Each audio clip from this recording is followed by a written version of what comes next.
Dear student, परवलय वक्र विधि के बाद में अब पांचवी जो अंतर्गणन और बाह्यगणन की विधि आती है वह है अन्य रीतियां। अन्य रीतियां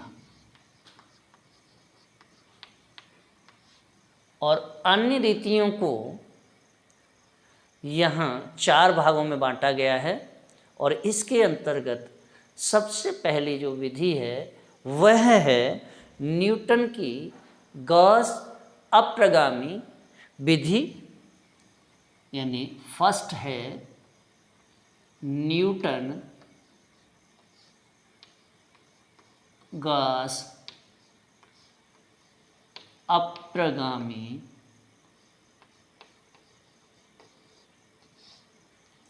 रीति और सेकंड है न्यूटन गॉस अप्रगामी रीति के बाद सेकंड जो रीति आती है वह है न्यूटन गॉस पृष्ठगामी रीति। न्यूटन गॉस पृष्ठगामी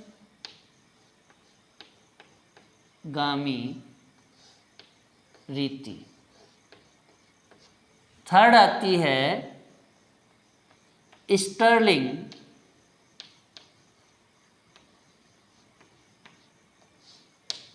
सूत्र और फोर्थ है आपकी न्यूटन की विभाजित अंतर रीति। कौन सी?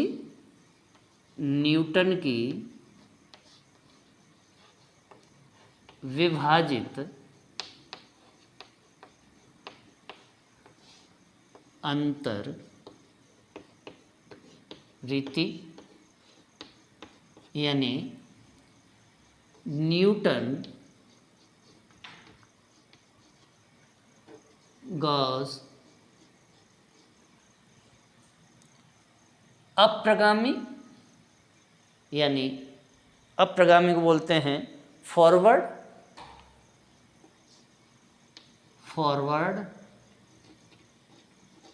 Method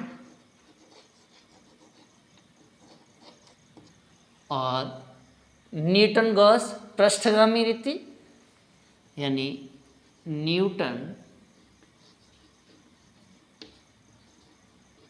Gauss backward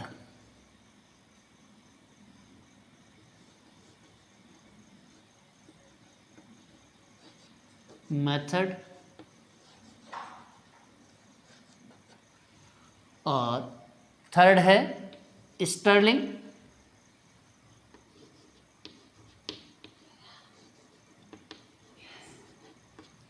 formula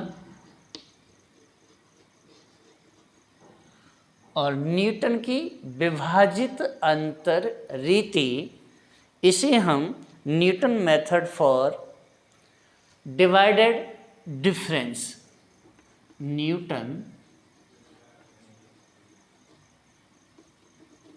Newton's for divided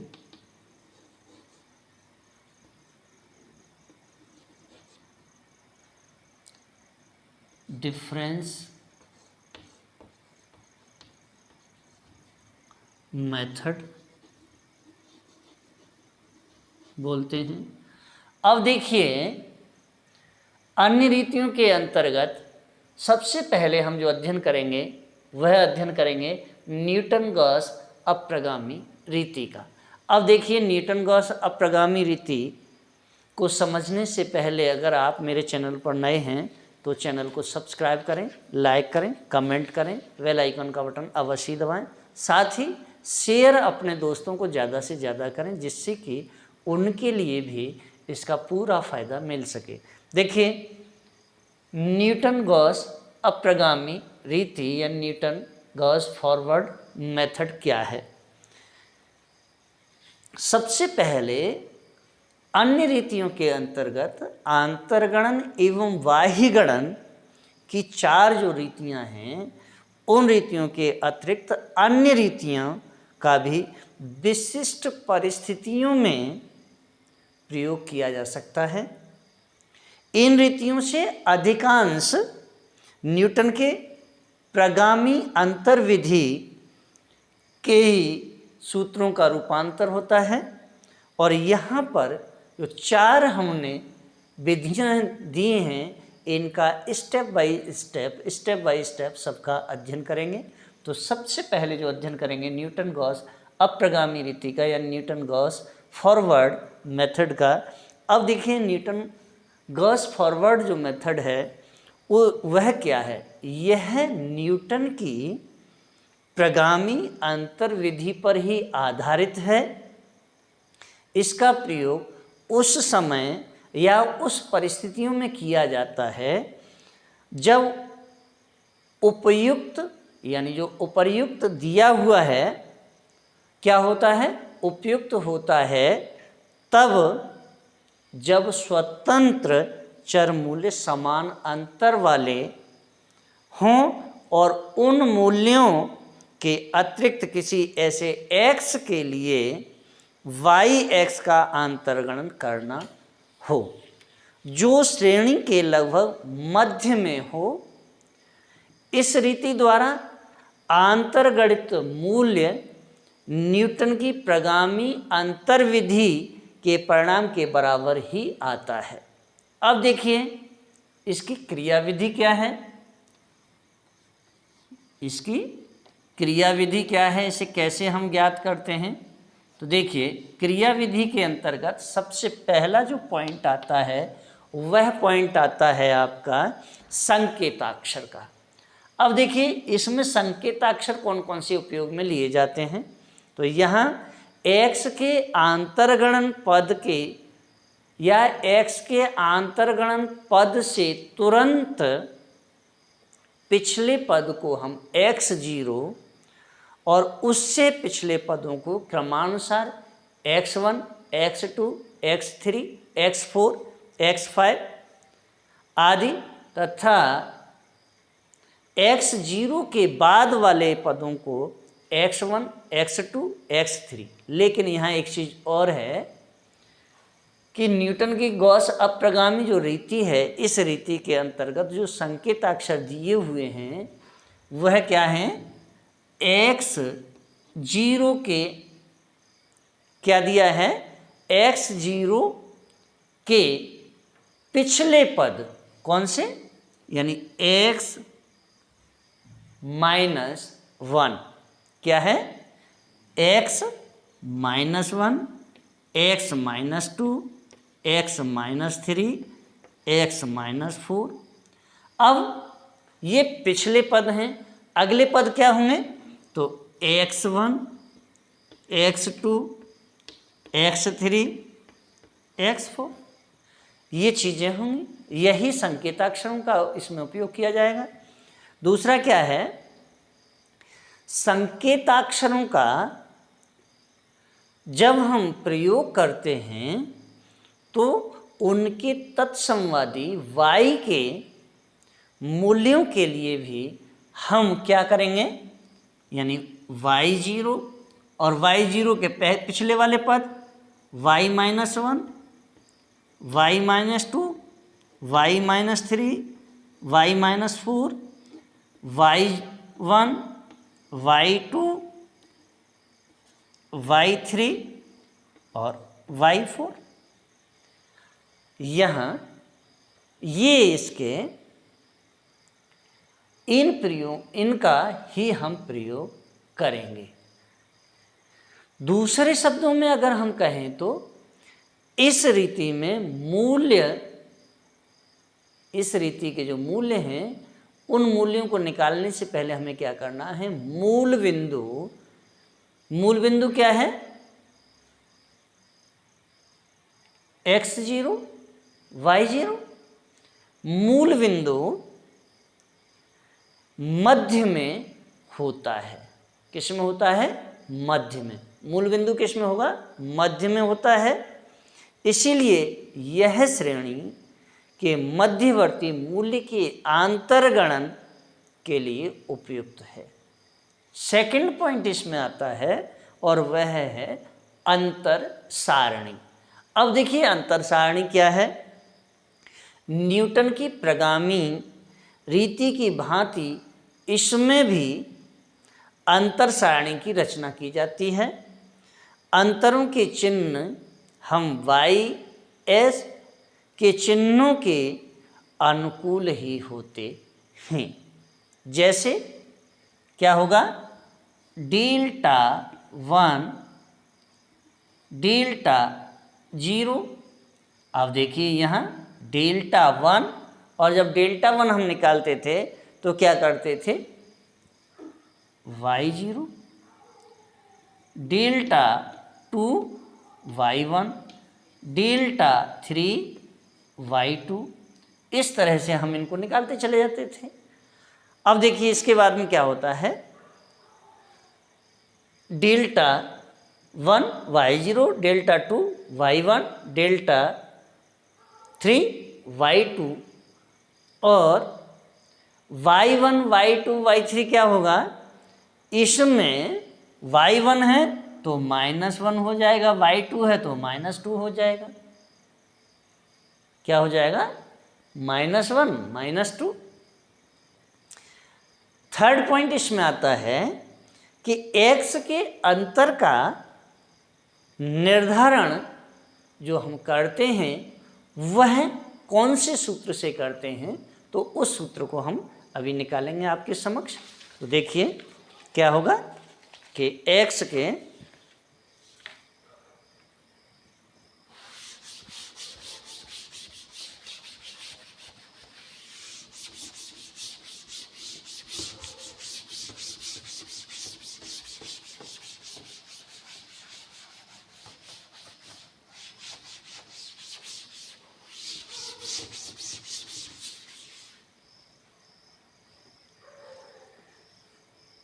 x के अंतर का सूत्र क्या होगा, यानी x के निर्धारण का सूत्र, यानी x के निर्धारण के लिए जो फॉर्मूला है वह कौन सा फॉर्मूला होता है। तो देखिए क्या होता है, x इजिकल टू क्या होगा, आंतरगणन पद माइनस पिछला पद। क्या होगा, आंतरगणन पद माइनस पिछला पद अपोन क्या हो जाएगा, अपोन जो होगा वह होगा निकटतम पदों का अंतर। क्या होगा, निकटतम पदों का अंतर, यानी item of interpolation minus preceding item upon क्या हो जाएगा, डिफरेंस बिटवीन एडजॉइनिंग आइटम। अब इसके बाद जो सूत्र लगाते हैं, चौथा जो पॉइंट आता है वह है न्यूटन गॉस अप्रगामी सूत्र। क्या है, न्यूटन गॉस अप्रगामी सूत्र। और न्यूटन गॉस अप्रगामी जो सूत्र है उस सूत्र के अंतर्गत हम अगर y(x) की वैल्यू कैलकुलेट करते हैं तो y(x) इजिकल टू क्या होता है, y0, और y0 के बाद हम क्या करते हैं, plus x delta 10 plus x delta 1 y0 plus क्या हो जाता है, प्लस जो होता है वह होगा x इंटू एक्स माइनस 1। क्या होगा, x into x minus one upon क्या होता है यहाँ अपॉन हो जाता है 1 इंटू टू, 1 इंटू टू और डेल्टा 2। अब डेल्टा 2 जब हम लगाते हैं तो मैंने अभी लिखा था आपके समक्ष कि y1 यानी y माइनस 1, क्या लिखा था y माइनस 1 प्लस, अब क्या हो जाएगा, अब यहाँ देखिए प्लस जब होगा तो फिर क्या लगेगा x plus 1 into x minus 1 upon क्या हो जाएगा 1 इंटू 2 इंटू 3, और इंटू 3 के बाद में हम जब इंटू करेंगे इसमें तो क्या करेंगे डेल्टा 3 y माइनस 1, क्या हो जाएगा डेल्टा 3 y माइनस 1। ये हम सूत्र इसके अंतर्गत लगाते हैं। अब देखिए इस सूत्र को हम अप्लाई करते हैं। तो मैं आपके समक्ष एक न्यूमेरिकल करूँगा और न्यूमेरिकल ऐप निकालने से आपकी समझ में ये पूरी तरह से सूत्र आ जाएगा और आप न्यूमेरिकल अच्छी तरीक़ा से कर लेंगे। चलिए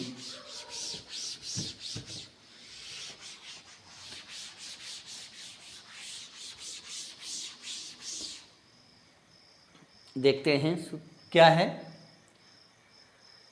देखिए क्वेश्चन दिया है, निम्न आंकड़ों की सहायता से न्यूटन गॉस विधि द्वारा x = 25 के तत्समवादी y का मूल्य अंतर्गणित कीजिए।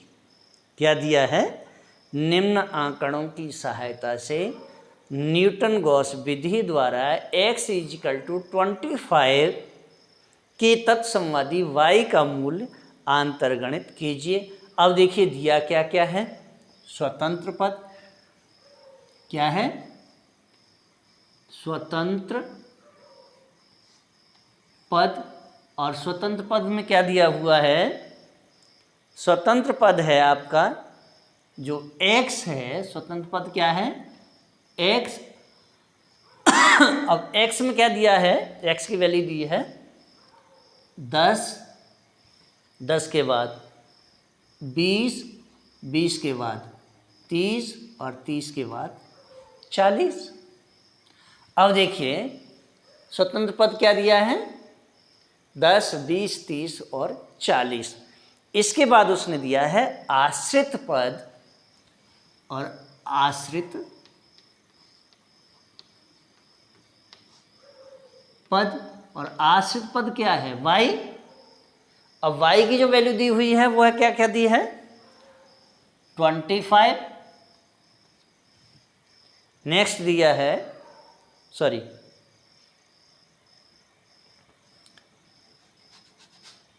दिया उसने क्या है 10 की जो वैल्यू दी है वह वैल्यू दी है उसने 15, कितनी दी है 15। फिर इसके बाद उसने वैल्यू दी है 28, और 28 के बाद दी है वैल्यू 34, और 34 के बाद दी है 45। तो देखिए ये जो वैल्यू है ये 25 है, आगे वाली कितनी है, आगे वाली वैल्यू है 28, नेक्स्ट वैल्यू है उसने दी है 34, और आगे 40 की जो वैल्यू दी है वह है 45। अब देखिए इसमें क्या करना है हमको, x0, x1, x2, x3 यही निकालना है ना। तो देखिए यहाँ क्या होगा, ये जो वैल्यू है इस वैल्यू में क्या हो जाएगा x minus 1, x0, x1, x2। इसमें भी देखिए क्या हो जाएगा, पहली वैल्यू कौन सी हो जाएगी y माइनस 1, और y0, y1, y2। अब उसने कैलकुलेट हमसे क्या कराया है, कैलकुलेट कराया है देखिए 25 और ये वैल्यू क्या हो जाएगी x, और निकालना क्या है हमें, ये प्रश्नवाचक चिन्ह दिया हुआ है और ये yx हो गया। अब देखिए कैलकुलेट कर लेते हैं। अब हम न्यूटन की प्रगामी अंतर विधि के अंतर्गत फॉर्मूला क्या लगाते थे, फॉर्मूला लगाते थे x1 minus x0, x2 minus x1, x3 minus x2, तो वो वाला फॉर्मूला लगाएंगे। अब यहाँ जो फॉर्मूला हम लगाएंगे वह फॉर्मूला क्या लगेगा, x0 माइनस x1। अब निकाल लीजिए, यहाँ क्या लगाना है, y0 माइनस y1। अब y0 में से y1 को हमें माइनस करना है, तो वैल्यू क्या आ जाएगी 3। आगे वाली वैल्यू क्या हो जाएगी, यानी 34 में से 28 को माइनस करेंगे तो ये 6 हो गया, ये वैल्यू आ गई आपकी 6। आगे 45 में से 34 को माइनस करेंगे तो ये हो जाएंगे 11, तो ये वैल्यू 11 आ गई।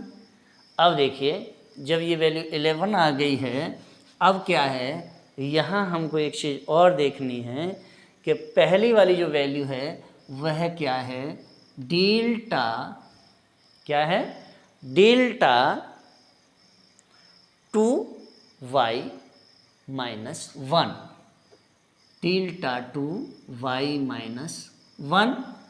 और आगे की जो वैल्यू होगी वह वैल्यू क्या हो जाएगी, डेल्टा 1, डेल्टा 1, और डेल्टा 1 की वैल्यू क्या है, डेल्टा 1 y0, डेल्टा 2 y1।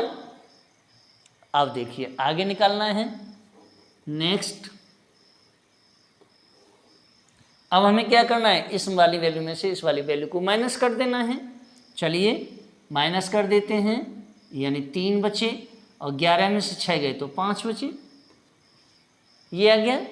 अब देखिए जब ये वैल्यू आती है तो क्या होगा, delta 2y minus 1, sorry delta 1 और डेल्टा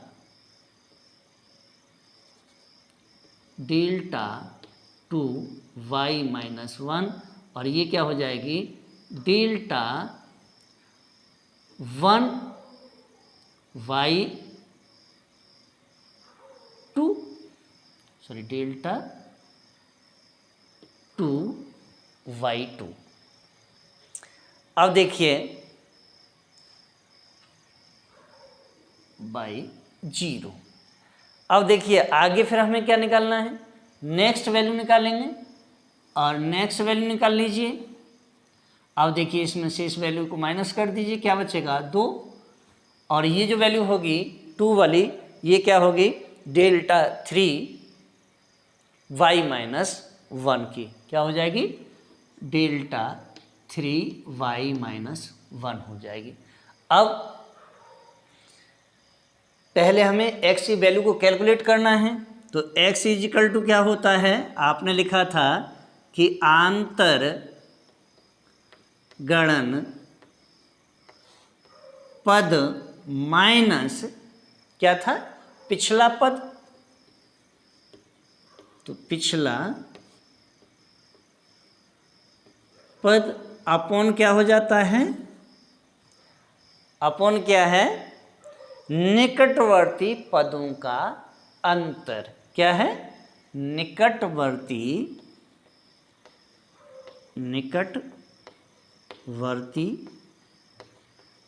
पदों का अंतर लगा लीजिए भाई। अब आंतरगणन यानी x इजिकल टू क्या हो जाएगा, आंतरगणन पद क्या है 25, तो 25 माइनस पिछला पद क्या है। अब यहाँ देखना है कि जो पिछला पद है वह कौन सा है, 20 अपॉन क्या हो जाएगा, निकटवर्ती पदों का अंतर, निकटवर्ती पदों का अंतर, तो 30 और 20 के बीच का अंतर यानी 30 minus 20 is equal to 5/10 is equal to 0.5। तो x की वैल्यू क्या आ गई, x इजिकल टू 0.5 आ गया। ओके, चलिए अब मैंने x की वैल्यू को कैलकुलेट कर लिया है।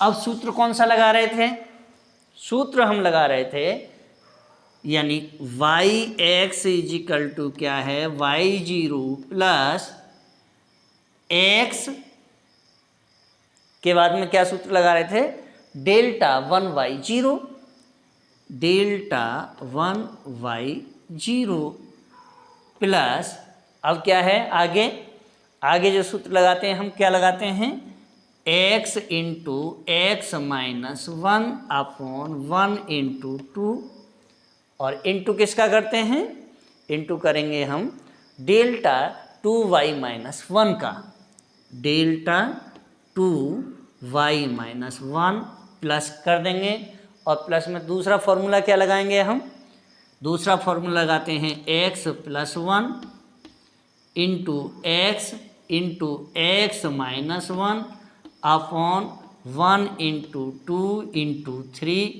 और ये फॉर्मूला क्या लगा देंगे यहाँ, इंटू डेल्टा 3y माइनस 1।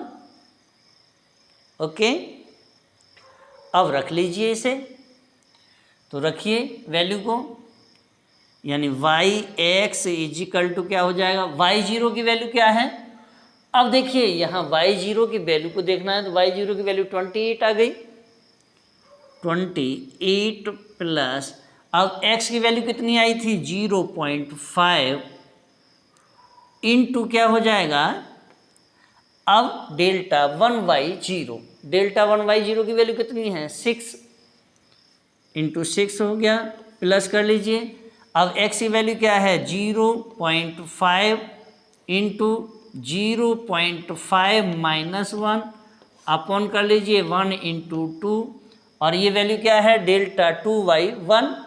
अब डेल्टा 2y1 क्या है, अब देखिए डेल्टा 2y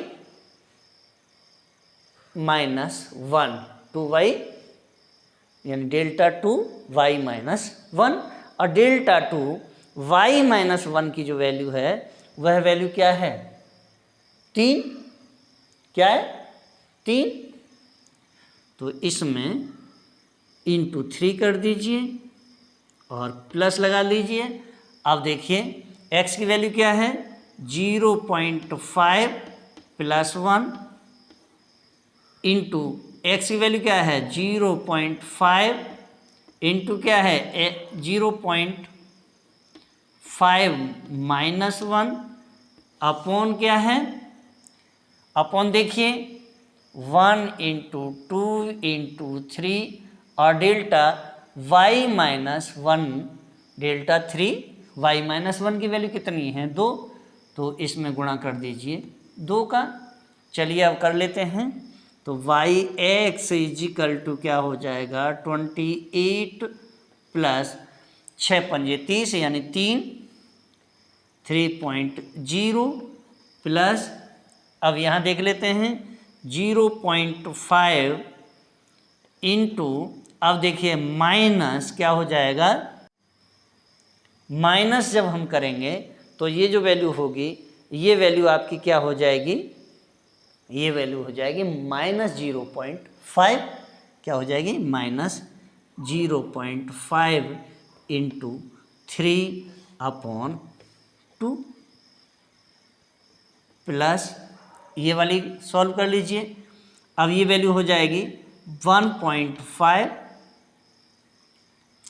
इंटू 0.5 इंटू क्या हो जाएगा माइनस 0.5 इंटू 2 अपॉन क्या हो जाएगा 2 इंटू 3। अब इसे सॉल्व कर लीजिए, देखिए yx इजिकल टू क्या हो जाएगा 28 प्लस 3.0 प्लस अब ये देखिए ये वैल्यू कौन सी होगी, यहाँ माइनस का चिन्ह है और अब हम इसका मल्टीप्लाई करते हैं तो देखिए मल्टीप्लाई कर देते हैं, 0.5 का मल्टीप्लाई 0.5 में करेंगे तो वैल्यू आ जाएगी 25, यानी 0.25 ये आ गया।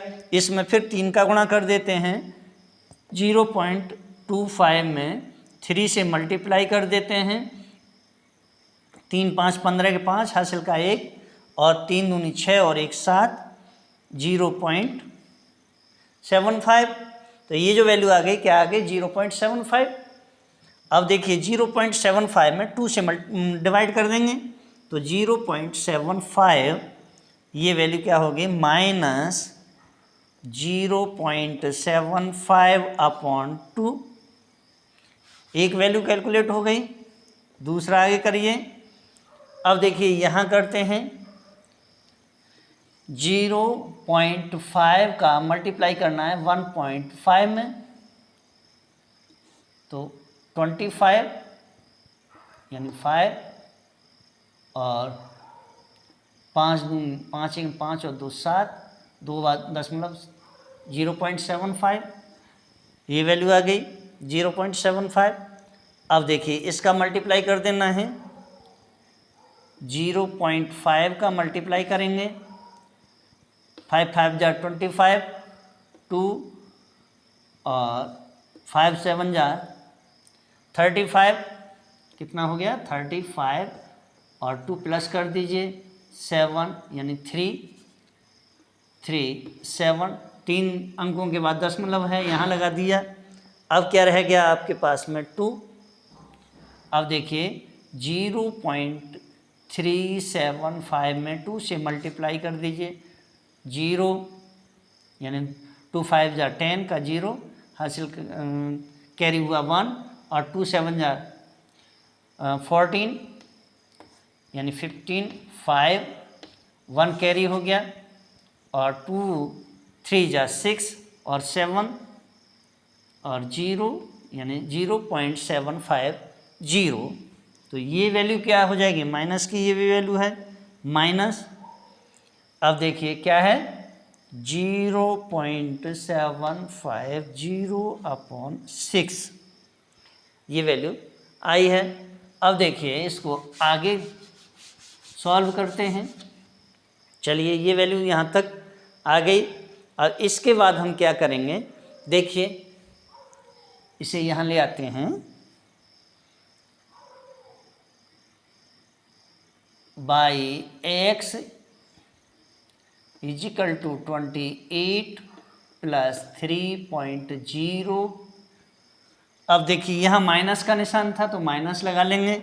अब 2 से डिवाइड करेंगे 75 को, तो जब हम 75 को 2 से डिवाइड करते हैं तो ये जो वैल्यू आती है यह वैल्यू हो जाएगी 0.375। क्या हो जाएगी 0.375 माइनस, अब देखिए इसका इसमें डिवाइड कर दीजिए और इसमें जब हम डिवाइड करेंगे तो ये जो वैल्यू आएगी ये वैल्यू हो जाएगी 125। क्या होगी 0.125। अब देखिए प्लस और माइनस, तो देखिए yx is equal to 28 plus 3 plus, अब देखिए यहाँ क्या है ये माइनस की वैल्यू है तो यहाँ माइनस कर लेते हैं 0.375 प्लस 0.125। अब देखिए 0.375 और 0.125, 0 यानी 5 और 5 10 का 0 हासिल का 1 और 8 और 2 10 का 0 हासिल का 1, 4 और 1 5 यानी 0.50। तो ये वैल्यू क्या हो गई 0.500। अब देखिए कर लीजिए यहाँ, तो ये वैल्यू हो जाएगी yx इजिकल टू 31 माइनस 0.500। अब देखिए 31 में से 0.500 को अगर हम माइनस करेंगे तो वैल्यू क्या हो जाएगी 005.03 यानी बाई एक्स इजिकल टू क्या हो जाएगा 30.5 क्या हो जाएगा 30.5 और यही आंसर है। अब यहाँ आप कह सकते हैं कि न्यूटन की प्रगामी अंतर विधि द्वारा भी यही आंसर निकल के आएगा। अब इसके बाद हम दूसरी विधि को लेकर के चलते हैं और दूसरी विधि है न्यूटन गॉस पृष्ठगामी रीति। कौन सी है? सेकंड है न्यूटन गॉस पृष्ठगामी रीति। अब देखिए मैं कुछ चीज़ें यहाँ से लिख लेता हूँ क्योंकि थर्ड उसमें हम ये सारी चीज़ों को अप्लाई करेंगे।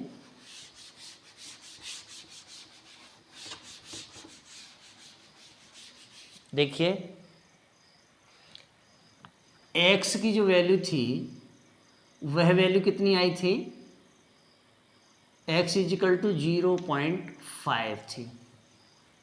इसके बाद डेल्टा 1y-1 की वैल्यू क्या थी और डेल्टा 1y0 की वैल्यू कितनी है 6।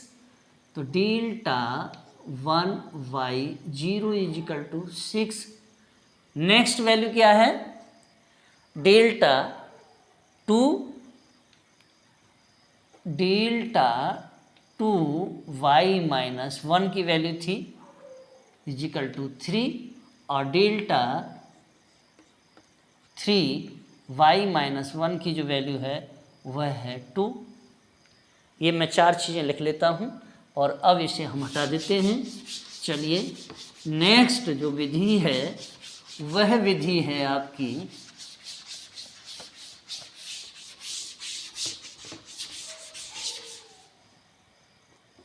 न्यूटन गॉस पृष्ठगामी विधि। सेकंड क्या है न्यूटन गॉस पृष्ठगामी रीति।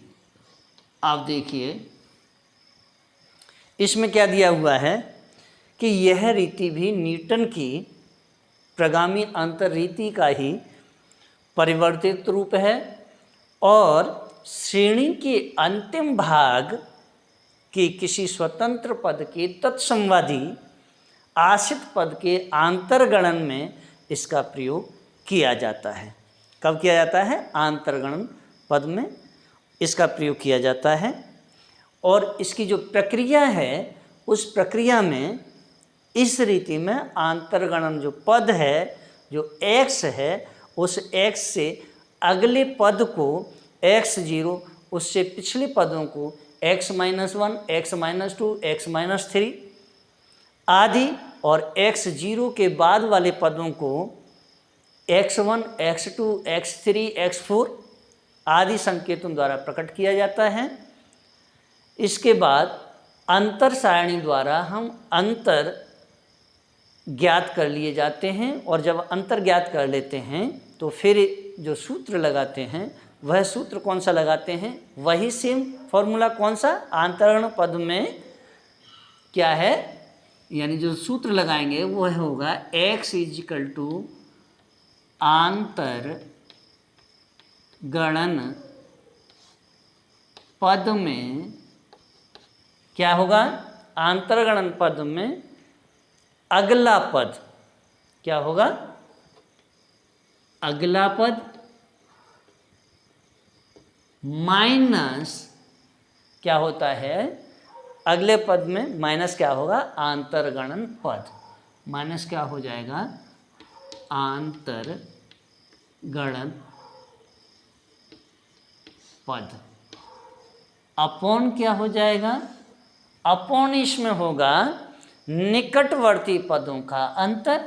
क्या हो जाता है? निकटवर्ती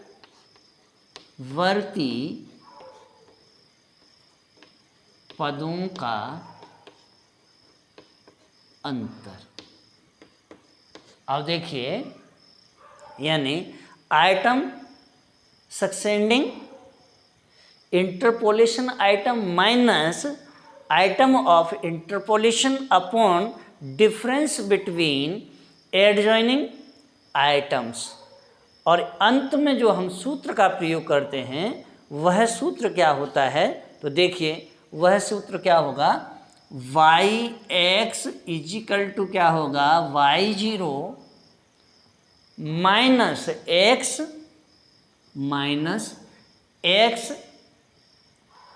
delta minus x delta 1y0 minus 1 plus क्या हो जाएगा। अब देखिए यहाँ प्लस क्या होगा, प्लस एक्स प्लस 1 क्या होगा, x plus 1 into x upon दूसरा जो फॉर्मूला लगता है यानी अपॉन 1 इंटू 2, और यहाँ इंटू जो हम करेंगे वह इंटू करेंगे डेल्टा 2y माइनस 1 का। माइनस क्या करेंगे, अब माइनस में देखिए, माइनस में होगा x प्लस 1 इंटू एक्स यानी x plus 1 into x minus 1 upon 1 into 2 into 3। अब इंटू जो होगा वह इंटू क्या होगा, delta 3y minus 1 delta 3y minus 1।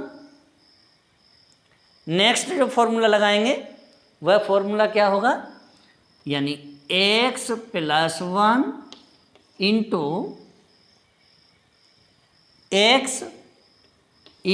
X minus 1 into x minus 2 upon क्या हो जाएगा 1 इंटू 2 इंटू 3 इंटू 4 इंटू क्या होगा, इंटू यहाँ होगा डेल्टा 4y माइनस 2। ये हम इसमें अप्लाई करते हैं। अब देखिए तीसरी जो विधि आती है वह थर्ड विधि है स्टर्लिंग फॉर्मूला। क्या है, स्टर्लिंग सूत्र। और स्टर्लिंग सूत्र के अंतर्गत क्या है, देखिए स्टर्लिंग सूत्र में क्या आता है, स्टर्लिंग सूत्र के अंतर्गत यह भी न्यूटन की गॉस अप्रगामी व पृष्ठगामी, कौन सी, अप्रगामी और पृष्ठगामी दोनों सूत्रों का समांतर माध्य होता है स्टर्लिंग फॉर्मूला। सबसे पहली चीज़ क्या है कि गॉस की अप्रगामी और पृष्ठगामी दोनों ही जो विधियां हैं उन दोनों ही विधियों का समांतर माध्य ही स्टर्लिंग फॉर्मूला है, पहली चीज है। और श्रेणी के मध्यवर्ती पद में आश्रित मूल्य का अंतर्गणन करने के लिए उपयुक्त अप्रगामी विधि की भांति ही इस रीति में अंतर्गणन पद से पहले के पद को ही मूल बिंदु x0 और y0 माना जाता है। और जब हम x0 और y0 मानते हैं तो इसमें जो फॉर्मूला लगाते हैं वह फॉर्मूला लगाएंगे, यानी yx इजिकल टू क्या हो जाता है y0, और y0 के बाद में प्लस x। अब यहाँ देखिए डेल्टा 1y0 क्या होगा, x डेल्टा 1y0 प्लस क्या हो जाएगा delta 1y minus 1, delta 1y minus 1 upon होता है यहाँ 2। नेक्स्ट क्या होगा, प्लस हो जाएगा यहाँ प्लस x का स्क्वायर अपॉन 2, क्या होगा x का स्क्वायर अपॉन 2 और फिर होगा delta into delta two y minus one का गुणा कर दिया जाएगा,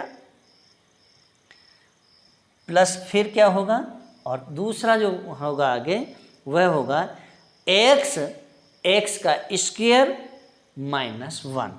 क्या होगा, एक्स इंटू एक्स का स्क्वायर माइनस वन अपॉन क्या होता है 2 into three, 2 into three.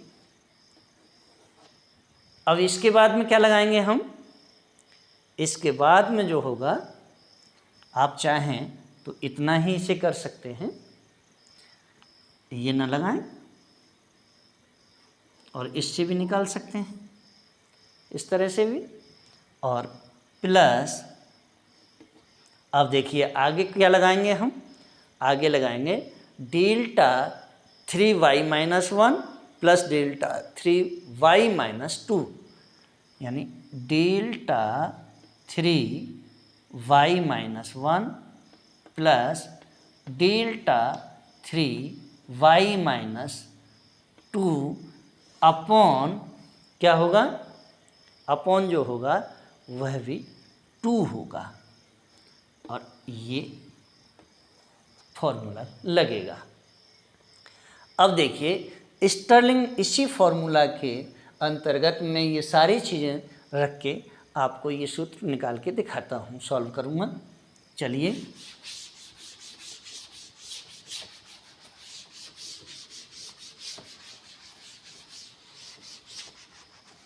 Stirling formula में हम ये सारी चीज़ें रखते हैं और इससे हम आगे का जो अभी मैंने आपके समक्ष न्यूमेरिकल निकाला था उसी न्यूमेरिकल को मैं इस सूत्र से सॉल्व करके दिखाता हूँ।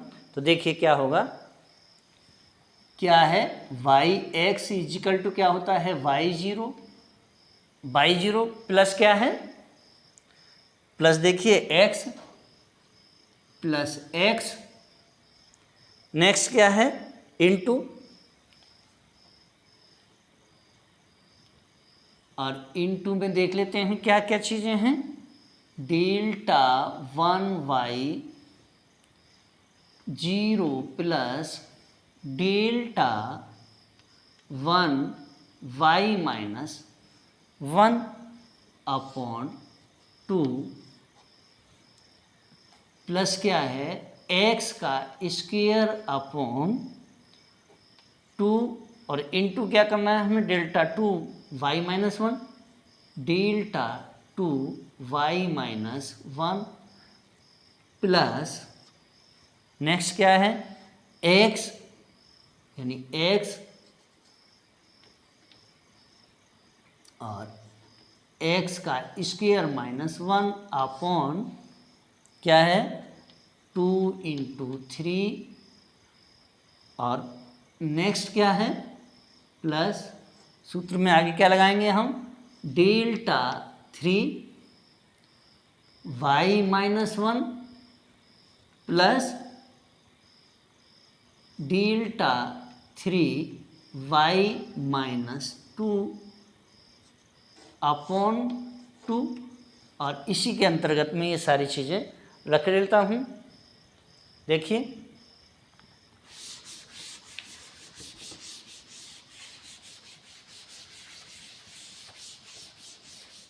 रख लीजिए, बाई एक्स इजिकल टू क्या है, बाई की वैल्यू कितनी आई है, बाई जीरो की वैल्यू थी कितनी 28 थी, प्लस एक्स की वैल्यू कितनी आई थी 0.5 इंटू क्या था, अब देखिए y1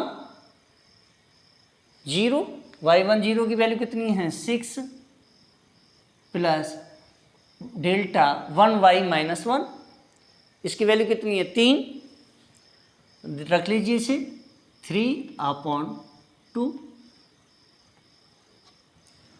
प्लस क्या हो जाएगा x का स्क्वायर, तो x की वैल्यू कितनी आई है 0.5 का स्क्वायर अपॉन 2 इंटू क्या कर देना है हमें डेल्टा 2y माइनस 1, और डेल्टा 2y माइनस 1 की वैल्यू कितनी है 3, तो देखिए इंटू 3 प्लस, अब x की वैल्यू कितनी है 0.5 इंटू 0.5 का स्क्वायर माइनस 1 अपॉन क्या हो जाएगा 2 इंटू 3, और ये वाली वैल्यू भी रख लेते हैं, इधर ही रख लेता हूँ इस वाली वैल्यू को भी।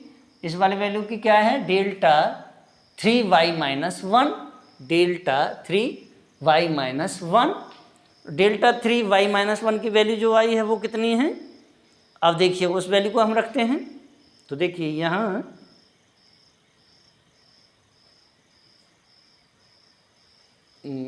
5 ये हो गया। इसके बाद में डी 0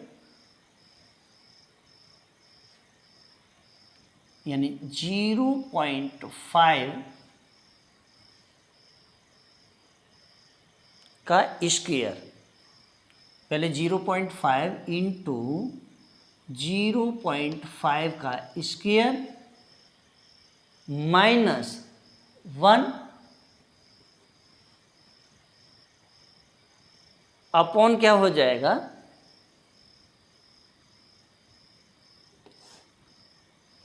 हाँ ये रखती ना वैल्यू,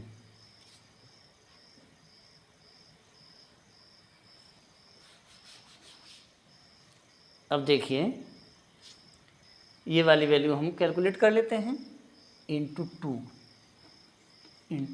हो गया। अब रखते हैं तो yx इजिकल टू 28 प्लस 0.5, अब ये वाली वैल्यू देखिए 9/2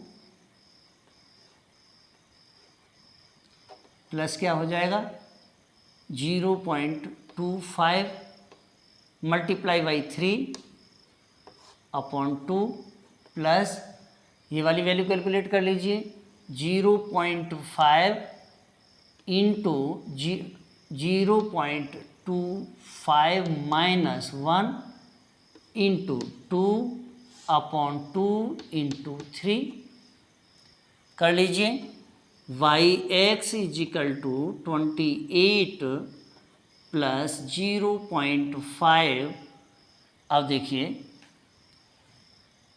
ये कर लेते हैं, 2 का भाग दे दीजिए, यानी प्लस ये जो वैल्यू आएगी ये वैल्यू हो जाएगी 4.5, यानी 4.5 प्लस क्या हो जाएगा, अब ये वैल्यू का कर लीजिए, ये वैल्यू आएगी 0.75/2 प्लस ये वाली वैल्यू कैलकुलेट कर लीजिए, तो देखिए 0.5 और 1 में से 1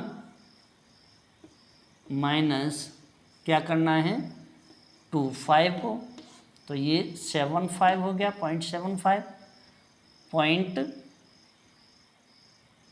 0.75 में मल्टीप्लाई बाई 5 से कर दीजिए, मल्टीप्लाई बाई 5 कर लेते हैं। देखिए 5 25 के 5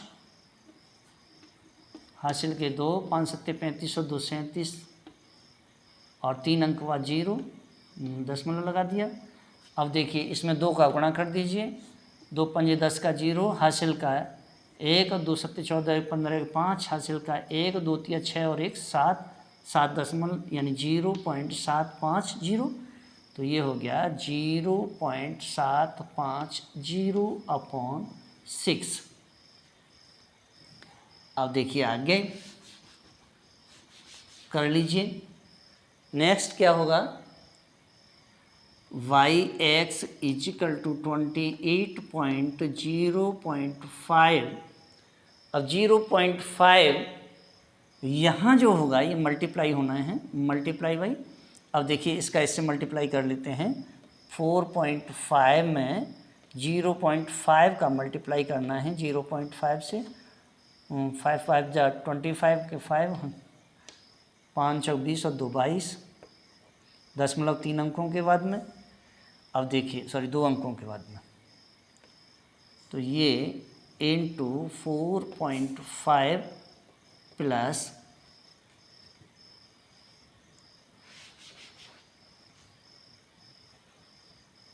0.236 और 2 सत्ते 14 और 2 पंजे 10 धन ये हो गया 0.6 एकन 6, 6 दूनी 12, 6 पंजे 30। तो ये जो वैल्यू होगी, अब देखिए क्या होगी, y(x) इजिकल टू 28 प्लस, अब क्या है प्लस, इसका इससे मल्टीप्लाई कर देवे, यानी 4.5 का 5 से 25 के 5 हासिल के 2 24 और 2 22 2.25 2.25 और नेक्स्ट क्या होगा देखिए प्लस 0.375 प्लस 0.125। अब वही आप प्लस कर लीजिए टोटल को। अब देखिए टोटल को प्लस करेंगे तो यहाँ एक वैल्यू, ये वाली जो वैल्यू है, ये वाली वैल्यू किसकी है, माइनस की, क्योंकि यहाँ माइनस का निशान है, इसलिए ये जो वैल्यू होगी ये वैल्यू हो जाएगी आपकी माइनस की। अब कर लेते हैं तो देखिए ये प्लस ये प्लस ये प्लस ये माइनस है, तो अब हम क्या करेंगे, प्लस प्लस वालों को जोड़ देंगे और माइनस माइनस वालों को जोड़ लेते हैं। क्या करेंगे, तो y(x) is equal to 28 plus 2.25 plus 0.375 minus 0.125। देखिए 2.25 नेक्स्ट 0.375 5 7 5 12 के 2 हासिल का 1 और 3 और 3 6 0 और 3 और ये वैल्यू हो गई y(x) इजिकल टू 30.625 माइनस 0.125। अब देखिए माइनस क्या करना है हमें, 1 2 5 माइनस कर देना है, तो 0.0503। तो ये जो वैल्यू बचेगी ये वैल्यू हो गई 30.500, यानी y(x) इजिकल टू 30.5। दोनों में वही चीज़ निकली है। अब देखिए एक चीज़ और है कि उपर्युक्त ये तीनों ही विधियां हैं, इन तीनों विधियों में का जो प्रयोग है वह बहुत ही कम किया जाता है, क्योंकि इनमें अंतर निकालने और उपर्युक्त सूत्रों का प्रयोग करने में अधिकतर भ्रांति की स्थिति पैदा हो जाती है। और जब इनमें भ्रांति की स्थिति पैदा हो जाती है तो आंतरगणन पद चाहे श्रेणी के आरंभ में हो, मध्य में हो या अंत में हो, न्यूटन का मूल सूत्र ये हमें इस जगह पर उपयोग करना चाहिए। इन तीनों सूत्रों का उपयोग ना ही करें तो ज़्यादा ही बेहतर है। अगर दिया हुआ है तब ही आप इन विधियों का उपयोग करें। इसके बाद चौथी विधि रह जाती है, और चौथी विधि है आपकी न्यूटन की विभाजित अंतर्रीति। इसी हम अगले वीडियो में लेकर के आएंगे। अगर आपको मेरा वीडियो अच्छा लगा हो तो वीडियो को लाइक करें, शेयर करें, कमेंट करें, बेल आइकन का बटन अवश्य दबाएं। धन्यवाद।